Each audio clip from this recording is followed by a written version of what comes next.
Hello everyone, welcome to my class. Students, हम unit 4 के ए part को पढ़ रहे थे, जिसमें हमने पढ़ना है expression, public speech, lecture and debating. तो एक्सप्रेशन, अभिव्यक्ति, इसके कॉन्सेप्ट को हम लास्ट क्लास में पढ़ चुके हैं कि अभिव्यक्ति क्या होती है। इसके अलावा अभिव्यक्ति के कौन कौन से रूप होते हैं, मौखिक अभिव्यक्ति और लिखित अभिव्यक्ति। तो मौखिक अभिव्यक्ति को किस तरह से हम बच्चों में डेवलप कर सकते हैं, लिखित अभिव्यक्ति को किन किन माध्यमों से हम बच्चे में डेवलप कर सकते हैं, इन सब के बारे में मैं लास्ट क्लास में आपसे बात कर चुकी हूँ। तो आज की क्लास में हमने अभिव्यक्ति के अंतर्गत, एक्सप्रेशन के अंतर्गत जिन 3 तत्वों के बारे में जानना है या जिन 3 मेथड्स के बारे में जानना है, वो हैं public speech, lecture and debating. तो जन भाषण, व्याख्यान और वाद विवाद, इन तीनों के बारे में हमें एक्सप्रेशन के अंतर्गत, अभिव्यक्ति के अंतर्गत बात करनी है। ये हमारा टॉपिक है, जिसके अंतर्गत आज की क्लास में मैं आपसे बात करने वाली हूँ लेक्चर के बारे में। लेक्चर क्या होता है, जिसे हम हिंदी में कहते हैं व्याख्यान। व्याख्यान क्या होता है, आज इसके बारे में हम बात करेंगे। सबसे पहले कॉन्सेप्ट की बात कर रहे हैं, लेक्चर, व्याख्यान। तो लेक्चर में आप सभी को पता है मौखिक भाषा का प्रयोग होता है। हाँ, कुछ पॉइंट्स को लिखने के लिए हम उसको साथ साथ में शामपट पर भी पॉइंट आउट कर सकते हैं पॉइंट्स को, बट मोस्टली अगर देखा जाए कि किस लैंग्वेज का व्याख्यान में या लेक्चर में यूज़ होता है, तो वहाँ पे मुख्य रूप से मौखिक भाषा का, ओरल लैंग्वेज का ही यूज़ होता है। तो मौखिक कौशल शिक्षण में इस विधि का प्रयोग प्राचीन काल से होता आ रहा है। हम सभी जानते हैं कि अगर किसी मेथड की बात करें कि सबसे पहले जब गुरुकुल होते थे, तो वहाँ भी जो गुरु थे वो शिष्यों को क्या देते थे, व्याख्यान ही तो देते थे। व्याख्यान विधि के द्वारा ही बच्चों को पढ़ाया जाता था। तो प्राचीन काल से ही लेक्चर, व्याख्यान, इनका प्रयोग होता आ रहा है। व्याख्यान का अभिप्राय पाठ को भाषण के रूप में पढ़ाने से होता है। व्याख्यान का मतलब क्या होता है कि किसी पाठ को भाषण के रूप में प्रस्तुत करना है विद्यार्थियों के सामने शिक्षक ने इसके अंतर्गत। अब इसमें 2 बातें सम्मिलित होती हैं। व्याख्यान विधि में, लेक्चर मेथड में 2 बातें सम्मिलित होती हैं या 2 बातें मुख्य होती हैं। कौन कौन सी मुख्य होती हैं? पहली, पाठ्य वस्तु का चयन, और दूसरी पाठ्य वस्तु को प्रस्तुत करने का ढंग। स्टूडेंट्स, जैसे हम भी आपको क्या देते हैं क्लासेस के अंदर, कॉलेज में लेक्चर ही देते हैं, तो सबसे पहली बात जो हमें ध्यान रखनी होती है, चूँकि हमें 30 से 40 मिनट तक खड़े होकर लेक्चर स्टैंड पे आपको किसी टॉपिक को डिस्क्राइब करना है, एक्सप्लेन करना है, स्पष्ट करना है, तो इसके लिए हम क्या करते हैं, सबसे पहले पाठ्य वस्तु का चयन करते हैं कि आखिर हम उस 40 मिनट के दौरान, अपने लेक्चर के दौरान आपको उस टॉपिक से संबंधित क्या क्या बताएंगे। अब वो पाठ्य वस्तु कैसी होनी चाहिए? वो पाठ्य वस्तु ऐसी होनी चाहिए जिसे आप 30 से 40 मिनट तक अपना ध्यान एकाग्र करके हमें अटेंशन देते हुए या हमारी टीचिंग को अटेंशन देते हुए हमें सुन सको, और आपका वो जो टॉपिक है वो भी क्लियर हो सके, आपको सारा कॉन्सेप्ट समझ आ सके उस टॉपिक का। तो हमें ऐसा प्रयास करना पड़ता है। ये प्रयास ही क्या है? यही तो है सिलेक्शन ऑफ कंटेंट। ठीक है, पाठ्य वस्तु का चयन। तो पाठ्य वस्तु का चयन सबसे ज़रूरी रहता है किसी भी व्याख्याता के लिए। व्याख्यान देने से पहले अच्छी अच्छी जो पॉइंट्स होते हैं उनको चूज़ करना होता है, उनका सिलेक्शन करना होता है, टॉपिक से रेलेवेंट अच्छा मैटर तैयार करना होता है। उसके बाद देखिए सेकंड वन क्या है, पाठ्य वस्तु को प्रस्तुत करने का ढंग। अब आप मान लीजिए मेरे पास नोट्स तो बहुत अच्छे हैं, बट एक्सप्रेस करना मुझे आता नहीं है, लेक्चर देना मुझे आता नहीं है, या मेरे पास शब्द भंडार बहुत ही कम है, मेरे पास शब्द नहीं है, मैं अपने आप को अभिव्यक्त नहीं कर सकती, मुझ में हेजिटेशन बहुत है, तो बताओ मेरी क्लास अच्छी जा सकती है? नहीं जाएगी। क्यों नहीं जाएगी? क्योंकि नोट्स अगर आपके पास अवेलेबल हैं और आपके पास लेक्चर देने के लिए जो अभिव्यक्ति क्षमता चाहिए उसकी कमी है, तब भी आप एक अच्छे लेक्चरर नहीं बन सकते हो। ठीक है, तो दोनों चीज़ें ज़रूरी हैं। मेरे पास अच्छे अच्छे नोट्स हो, मेरा कंटेंट बहुत अच्छा हो, और उसी के साथ ही मुझे उस कंटेंट को, उस पाठ्य वस्तु को आपके सामने प्रस्तुत करने का सही तरीका, प्रभावी तरीका भी आता हो, प्रभावी ढंग भी हो मेरी टीचिंग में।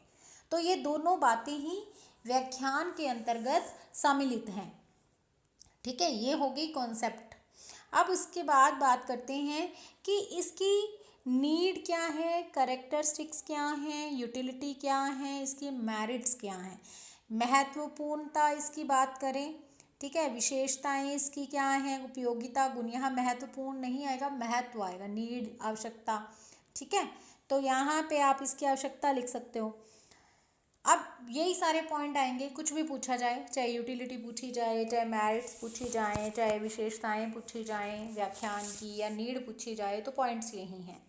तो यहाँ पे देखिए, फर्स्ट पॉइंट है आपके सामने, विषय एवं पाठ्य वस्तु के स्पष्टीकरण में सहायक। विषय एवं पाठ्य वस्तु के स्पष्टीकरण में सहायक, यानी हमारा जो ये लेक्चर मेथड है वो किसी भी कंटेंट को स्टूडेंट्स के सामने स्पष्ट करने में हमारी बहुत ही हेल्प करने वाला होता है। इससे हम किसी भी सब्जेक्ट को या सब्जेक्ट के किसी भी टॉपिक को बच्चों के सामने अच्छे से प्रस्तुत कर सकते हैं। ठीक है, तो ये ज़रूरी है कि इसके लिए शिक्षक क्या करे, तैयारी करे ना अच्छी तरह से। अब जैसे हमने लास्ट अभी स्लाइड पे क्या देखा कि दो चीज़ें ज़रूरी हैं, कि शिक्षक अच्छी तरह से पाठ्य वस्तु का चयन करके आए, और उसके अलावा वो क्या करे, वो उस अच्छा जो सिलेक्शन किया है पाठ्य वस्तु का, फिर उसको बच्चों के सामने प्रभावी रूप में प्रस्तुत कर सके। ये दोनों ही चीज़ें ज़रूरी हैं। तो इसके द्वारा, ये जो लेक्चर मेथड है, इसके द्वारा कोई भी शिक्षक अपने विद्यार्थियों को किसी भी सब्जेक्ट के बारे में या किसी भी कंटेंट के बारे में अच्छी तरह से जो भी बताना चाहता है, जो भी सिखाना चाहता है, वो सिखा सकता है, बता सकता है। ठीक है, स्पष्टीकरण करना बहुत ही आसान हो जाता है। विस्तार से किसी भी चीज़ को जहाँ बताने की बात आती है, तो व्याख्यान विधि इसमें हमारी बहुत ही हेल्प करती है। उसके बाद देखिए, नेक्स्ट बिंदु है विद्यार्थियों के लिए प्रेरणा। अब ये विद्यार्थियों के लिए प्रेरणा कैसे बन जाती है? अब आप देखिए, लेक्चर के दौरान कोई भी टीचर है, वो जब भी लेक्चर देता है, व्याख्यान देता है, तो ऐसा नहीं कि पॉइंट टू पॉइंट बात करता है। कोई भी टीचर पॉइंट टू पॉइंट बात नहीं करेगा। अब अगर वो पॉइंट टू पॉइंट बात करेगा ना, तो आप तो बोर हो जाओगे, कोई भी विद्यार्थी बोर हो जाएगा, तो फिर जो क्लास है वो अच्छी नहीं जाएगी। तो शिक्षक ये प्रयास करता है, या जो भी व्याख्याता है, लेक्चरर है, वो ये प्रयास करता है, वो बीच बीच में क्या करता है, आपको मोटिवेट करता है। ठीक है, वो आपको मोटिवेट करता है, वो कोई ना कोई मोटिवेशनल क्यूट्स बात कर सकता है, उससे रिलेटेड हो सकती है उसकी बात, या फिर आपसे वो जनरल बात कर सकता है, बीच में से क्वेश्चनिंग कर सकता है। तो इस तरह से वो कोशिश करता है कि उसकी क्लास में आपकी रुचि, आपका उत्साह बना रहे। ठीक है, तो वो आपको बीच बीच में से मोटिवेट करता है, चाहे वो फिर तरीका उसका कोई भी हो सकता है, और वो ये चाहता है कि वो जो कुछ भी बता रहा है वो आप ज़्यादा से ज़्यादा कैच कर पाओ, आपको सारा कॉन्सेप्ट समझ में आ सके, ऐसा वो प्रयास करता है। तो इस तरह से विद्यार्थियों के लिए ये जो व्याख्यान होता है, ये प्रेरणादायक बन जाता है, इनके लिए एक प्रेरणा का काम करता है ये व्याख्यान। आप देखा करो, कई बार हम बहुत ही कह सकते हैं हमारा कॉन्फिडेंस लूज़ हो जाता है, हमारा आत्मविश्वास कहीं खो जाता है, तब उस टाइम पे हम क्या करते हैं, हम यूट्यूब पे, फेसबुक पे बहुत सारे ये जो मोटिवेशनल स्पीचेस होती हैं उनको देखते हैं, मोटिवेशनल लेक्चर होता है उसको देखते हैं, उससे हम एकदम से वार्म अप हो जाते हैं। हमको ये लगता है फिर से हमारे अंदर वही जोश, वही उत्साह आ गया, नहीं नहीं मुझे करना है। तो इसका मतलब आपका शिक्षक भी क्या करता है, जब आपको लेक्चर देता है तो उस लेक्चर के दौरान वो आपको बीच बीच में ऐसे ही मोटिवेट करता है, जिससे आपकी रुचि उनकी क्लास में बनी रहे, आपका उत्साह, आपका जोश, आपकी उमंग बनी रहे। ठीक है, क्योंकि अगर ऐसा नहीं होगा ना, वो सिर्फ पॉइंट टू पॉइंट बात करोगा, तो आप सोचो कि आप तो सो ही जाओगे, मुझे लगता है क्लास में सो जाओगे। तो आपने भी देखा होगा आपके कॉलेज में भी आपके जो लेक्चरर हैं वो प्रयास करते हैं, आपसे जनरल बात करते हैं या बीच बीच में जैसे मैंने कहा ना कि मोटिवेशनल, एक तो स्पेशल लेक्चर भी होता है मोटिवेशन पे, और एक ये होता है कि टॉपिक कोई और है और बीच बीच में हम सुनने वाले जो श्रोता हैं उनको बीच बीच में थोड़ा सा मोटिवेट कर रहे हैं, अभिप्रेरित कर रहे हैं। तो लेक्चर मेथड क्या है, विद्यार्थियों को अभिप्रेरित करने का काम भी करता है। तो इसका जो दूसरा गुण हो गया या इसकी दूसरी विशेषता हो गई वो है विद्यार्थियों के लिए प्रेरणा का काम करना। उसके बाद देखिए तीसरा बिंदु स्टूडेंट्स आपके सामने है, प्रतिभाशाली विद्यार्थियों के लिए अधिक उपयोगी। ठीक है, प्रतिभाशाली विद्यार्थियों के लिए अधिक उपयोगी, इसका मतलब क्या है, गॉड गिफ्टेड चिल्ड्रन के लिए ये मोस्ट यूजफुल है, most useful for the gifted children's.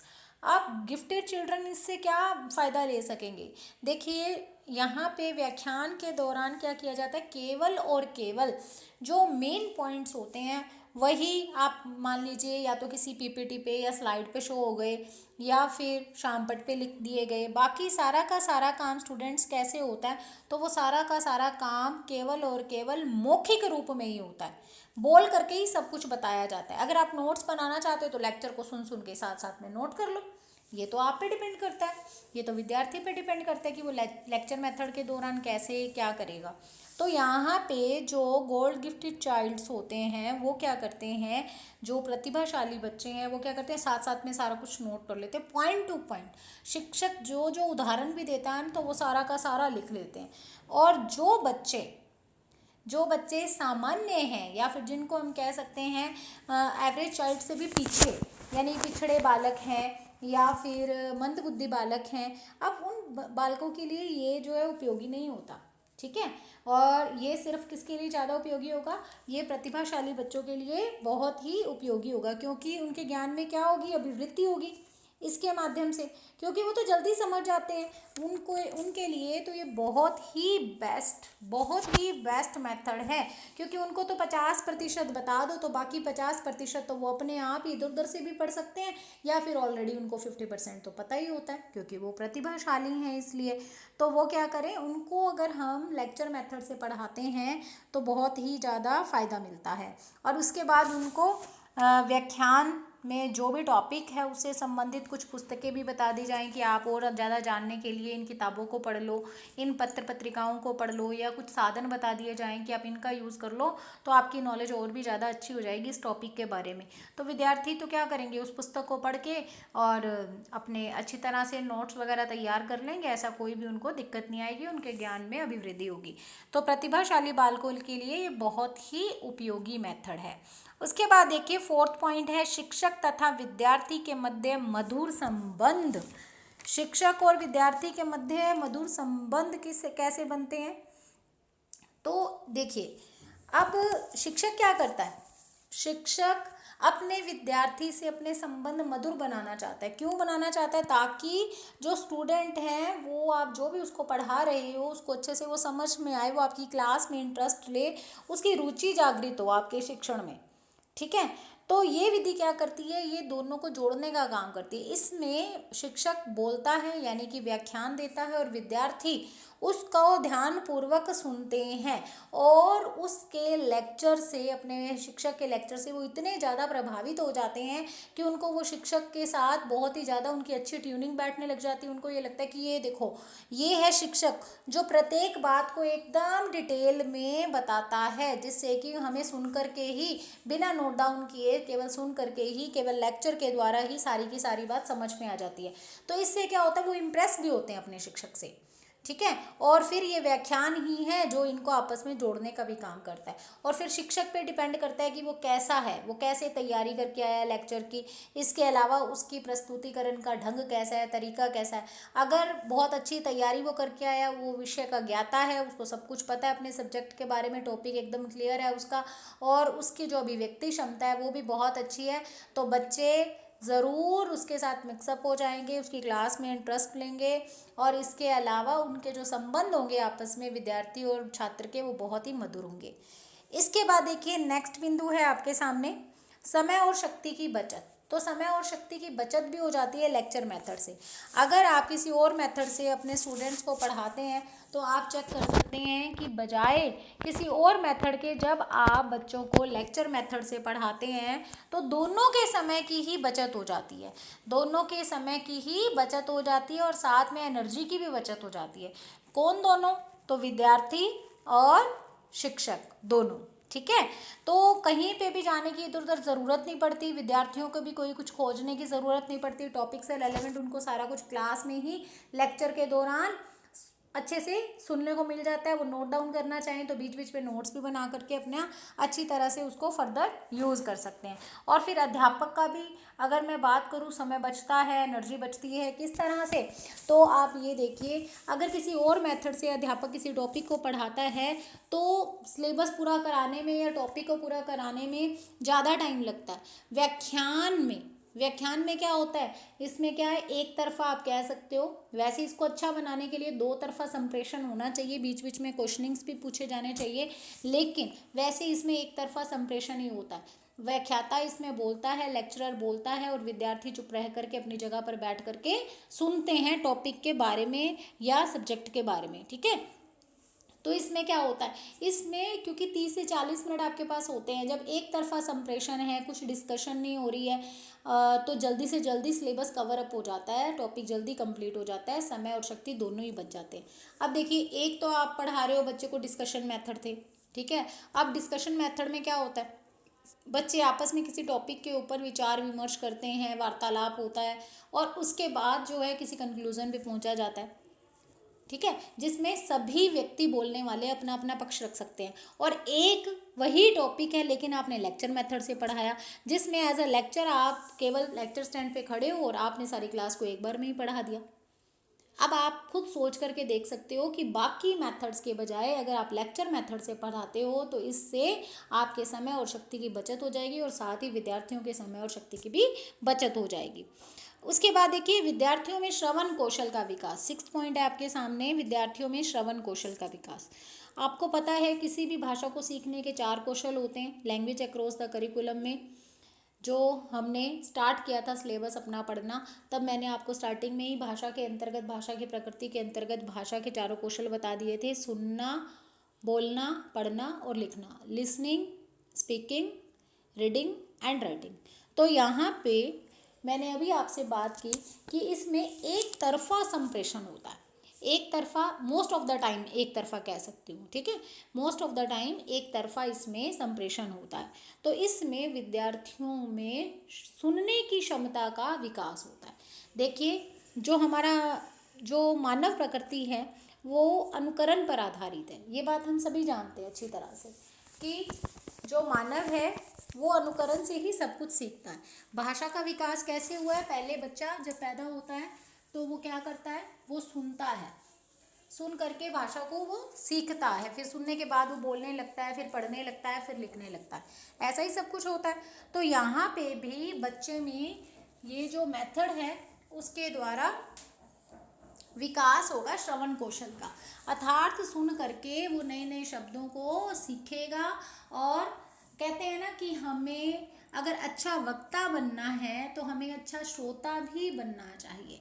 तो बच्चे में ध्यानपूर्वक बात सुनने की, किसी भी सामने वाला जो भी बोल रहा है उसकी ध्यानपूर्वक बात सुनने की जो आदत है उसका विकास हो सकता है किससे, इसी लेक्चर मेथड से। ठीक है, ये हो गए हमारे 6 पॉइंट। आगे बढ़ते हैं। 7 पॉइंट है छात्र और शिक्षक के बीच ज्ञान का प्रत्यक्ष आदान प्रदान। बहुत अच्छा पॉइंट है। आप अपने लेक्चरर से सीधा डायरेक्ट जुड़ते हो, ज्ञान का आदान प्रदान होता है प्रत्यक्ष रूप से। अगर आपको लेक्चर के दौरान कोई भी बात समझ में नहीं आई है या एक्सेप्टेबल नहीं है तो आप क्वेश्चन पूछ सकते हो। आपका टीचर, आपका व्याख्याता, आपका लेक्चरर आपको डिफरेंट एग्जाम्पल दे करके उसको एक्सप्लेन करेगा, दोबारा बताएगा। इस तरह से आपका सीधा संपर्क स्थापित होता है व्याख्यान के दौरान अपने शिक्षक के साथ। उसके बाद देखिए 8 पॉइंट है तर्क एवं चिंतन शक्ति का विकास। तर्क और चिंतन शक्ति का विकास, आप अपनी सीट पर बैठ करके जब लेक्चर सुनते हो तो आप में वो जो बातें सुनी गई हैं इतनी क्षमता आ जाती है कि आप उन बातों को तर्क की कसौटी पर, अपने चिंतन की कसौटी पर रख करके सोचते हो कि अच्छा जो हमारा शिक्षक बता रहा है, जो हमारा व्याख्याता बता रहा है, वो सही है या नहीं है। अगर आपको वो सही लगता है तो आप ठीक है, आराम से सुनते रहते हो, अपने नोट्स बनाते रहते हो, समझते रहते हो जो भी शिक्षक आपका बता रहा है। और अगर आपको वो एक्सेप्टेबल नहीं होता, देन आप क्या करते हो, तब आप क्या करते हो, तब आप सवाल पूछते हो। आप जो है अपने टीचर को कहीं ना कहीं अपने क्वेश्चन के लिए बात करते हो कि हाँ ये कैसे हुआ, बताइए, आप मुझे एक्सप्लेन कीजिए, मुझे ये चीज़ समझ में नहीं आई, या मैंने ऐसा नहीं पढ़ा जैसा आप बता रहे हो, मैंने तो उस किताब के अंदर ये पढ़ा था और ये जाना था, या मेरे को उस टीचर ने ये बताया था। ये सब कुछ होता है ना। तो इस तरह से आप क्या करते हो, प्रत्येक जो भी पॉइंट आपको बताया जा रहा है, जो भी बात आपको बताई जा रही है लेक्चर के दौरान, उसे आप तर्क और चिंतन की कसौटी पर रख करके सीखते हो, या फिर रख करके फिर एक्सेप्ट करते हो, स्वीकार करते हो, फिर आगे बढ़ते हो। तो तर्क एवं चिंतन शक्ति का विकास करने में भी ये बहुत ही हेल्पफुल है। तो ये हो गई हैं इसकी मेरिट्स, इसकी नीड, यूटिलिटी एंड, और इसके अलावा इसको हम क्या कह सकते हैं, इसको कह सकते हैं हम, हाँ यही सब कुछ मैंने ऊपर लिखा है, ये देख लीजिए। नीड है, करेक्टरिस्टिक्स हैं, यूटिलिटी है, मेरिट्स हैं यानी आवश्यकता है, विशेषताएं हैं, उपयोगिता है और गुण हैं। तो ये पॉइंट्स हो गए। इसके बाद देखिए लास्ट में हम बात कर रहे हैं दोष और सीमाओं की, डीमेरिट्स की और लिमिटेशंस की। तो इसकी जो सबसे बड़ी लिमिटेशन है या इसकी डीमेरिट है वो है छात्र निष्क्रिय श्रोता के रूप में। अब छात्र क्या है, बोर हो जाते हैं इसमें। एक तरफा संप्रेषण पहले ही क्लियर कर चुकी हूँ। अगर 40 मिनट का लेक्चर है, 45-50 मिनट का लेक्चर है, तो आप ये मानिए कि 30 से 35 मिनट एक तरफा संप्रेषण ही रहता है। तो छात्र क्या है, बहुत ही बोर हो जाते हैं इसमें, निष्क्रिय श्रोता बने हुए बैठे रहते हैं। श्रोता का मतलब सुनने वाला, ठीक है। तो वक्ता कौन होता है इसमें, जो व्याख्याता है वो वक्ता होता है, और जो छात्र होते हैं वो निष्क्रिय श्रोता बन करके केवल सुनते रहते हैं, उनको कोई भी इसमें इंटरेस्ट नहीं आता। तो ये इसकी सबसे बड़ी सीमा है, दोष है। उसके बाद देखिए शिक्षक के प्रति अरुचि। अब शिक्षक जो है वो जब व्याख्यान देता है, लेक्चर देता है, तो चाहे वो कितना ही प्रयास कर ले अपने व्याख्यान को रुचिकर बनाने का, प्रभावी बनाने का, लेकिन रहता तो वो व्याख्यान ही है ना। तो बच्चे, जो टीचर लेक्चर ना दे करके किसी और मेथड से उनको पढ़ाता है, उसको ज़्यादा पसंद करते हैं, बजाय जो शिक्षक केवल और केवल व्याख्यान देता है। तो शिक्षक के प्रति भी बच्चों में अरुचि हो जाती है। उनको ये लगता है कि ये मेथड्स जो है वो सही नहीं है, ये टीचर हमें अच्छे मेथड से नहीं पढ़ाता, केवल लेक्चर देता। वो ये चाहते हैं कि उनको अलग मेथड से पढ़ाया जाए, उनको भी बोलने का मौका दिया जाए। और इसमें एक तरफा संप्रेषण की ही ज़्यादा गुंजाइश रहती है, इसलिए बच्चे शिक्षक के प्रति अरुचि रखने लगते हैं, उनको वो शिक्षक पसंद नहीं आता।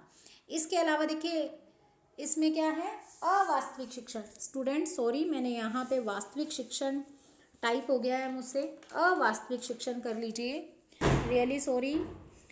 अवास्तविक शिक्षण रियल नहीं होता, एक आप ये मानिए कि एक फॉर्मेलिटी सी लग रही होती है, क्योंकि रियल शिक्षण में तो क्या होता है कि दोनों तरफ से दो तरफा संप्रेषण होना चाहिए ना। अब एक तरफा संप्रेषण जहाँ पे लेक्चर मेथड में हो रहा है, तो फिर रियल कैसे लगेगी टीचिंग। शिक्षण हो रहा है तो साथ साथ में अधिगम होना भी ज़रूरी है, अधिगम का भी पता चलना चाहिए, बीच में क्वेश्चनिंग भी होनी चाहिए, सब कुछ होना चाहिए। लेकिन ये ना होने की वजह से, एक तरफा संप्रेषण होने की वजह से, ये जो सिचुएशन है या ये जो मेथड है वो अवास्तविक शिक्षण की स्थिति पैदा कर देता है। उसके बाद देखिए छोटी कक्षाओं हेतु अनुपयुक्त। अब आप लेक्चर मेथड से इस स्टेज पर आकर के पढ़ रहे हो, इस स्टेज पे मतलब कॉलेज में आकर के पढ़ रहे हो। क्या जब हम स्कूल में पढ़ते थे, आप स्कूल में पढ़ते थे, तब भी क्या आपको ऐसे ही लेक्चर मेथड से पढ़ाया जाता था? नहीं पढ़ाया जाता था ना। तो छोटी कक्षाओं के लिए ये मेथड अच्छा नहीं है, उपयुक्त नहीं है। तो इस तरह से ये भी इसका एक दोष है। उसके बाद देखिए 5th पॉइंट है केवल सैद्धांतिक ज्ञान की प्राप्ति। तो लेक्चर मेथड से आपको केवल सैद्धांतिक ज्ञान ही प्राप्त हो सकता है, केवल आपका व्याख्याता आपको उस टॉपिक के बारे में, उस सब्जेक्ट के बारे में ओनली थियोटिकल ही बता सकता है, प्रैक्टिकली आपको कुछ सिखा नहीं सकता, ठीक है। तो केवल सैद्धांतिक ज्ञान की ही प्राप्ति होती है, व्यवहारिक ज्ञान की इसमें कमी होती है, ठीक है। तो ये हो गई हैं हाँ आपकी डीमेरिट्स या फिर लिमिटेशंस। तो स्टूडेंट्स, व्याख्यान के बारे में, लेक्चर के बारे में हमें जितना भी कुछ जानना था वो सारा का सारा हमने जान लिया है। और अब नेक्स्ट क्लास में हम एक्सप्रेशन के अंतर्गत पब्लिक स्पीच और डिबेटिंग के बारे में पढ़ेंगे। उम्मीद करती हूँ आपको सब कुछ बहुत ही अच्छे से समझ में आ गया होगा। Thank you so much. Have a nice day. God bless you all.